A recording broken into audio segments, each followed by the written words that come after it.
അസ്സലാമു അലൈക്കും വറഹ്മത്തുള്ളാഹി. അൽഹംദുലില്ലാ. വിശുദ്ധ ഖുർആൻ നമുക്ക് വേണ്ടി അവതരിപ്പിക്കപ്പെട്ട ഗ്രന്ഥമാണ്. ആ ഖുർആനിനോട് നമുക്ക് ഒരുപാട് ബാധ്യതകളുണ്ട്.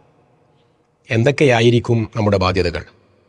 ഒന്നാമതായി പാരായണം ചെയ്യുക എന്നുള്ളത് തന്നെയാണ്, തിലാവത്ത് ആണ്.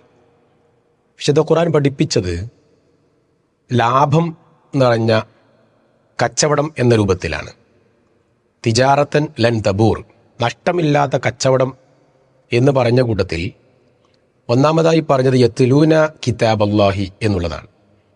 അള്ളാഹുവിൻ്റെ കിതാബിനെ, ഖുർആനിനെ തിലാവത്ത് ചെയ്യുക എന്നുള്ളത് ഖുർആനിനോട് നാം കാണിക്കേണ്ട ഒന്നാമത്തെ കടമയാണ്.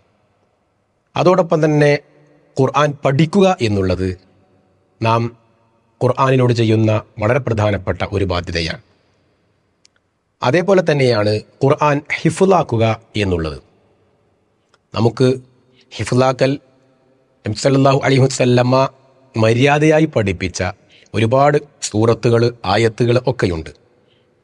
ആയത്തുൽ കുർസി പാരായണം ചെയ്യാൻ പഠിപ്പിച്ചു, ആമന റസൂൽ പാരായണം ചെയ്യാൻ പഠിപ്പിച്ചു, സൂറത്തുൽ മുൽക്ക് പാരായണം ചെയ്യാൻ പഠിപ്പിച്ചു, ഇഖ്ലാസ്, മുഅവ്വിദതൈനി പോലെയുള്ള സൂറത്തുകൾ. ഇങ്ങനെ നിരവധി ആയത്തുകളോ സൂറത്തുകളോ ഒക്കെയായി നമ്മോട് പാരായണം ചെയ്യുവാനും ഹിഫ്ളാക്കുവാനും പഠിപ്പിച്ചിട്ടുണ്ട്. അതേപോലെ തന്നെ നാം ശ്രദ്ധിക്കേണ്ട ഭാഗമാണ് ആയത്ത് ബല്ലിഗൂ അന്നി വലൗ ആയ, ബലാഗത്ത്, തബ്ലീഗ്, എത്തിച്ചു കൊടുക്കുക എന്നുള്ളത്. ഖുർആനിലെ ആയത്തുകൾ മറ്റുള്ളവരിലേക്ക് നാം എത്തിച്ചു കൊടുക്കാൻ ശ്രദ്ധിക്കേണ്ടതാണ്. അതുപോലെ വളരെ പ്രധാനപ്പെട്ട മറ്റൊരു ബാധ്യതയാണ് തദബ്ബുർ എന്നുള്ളത്.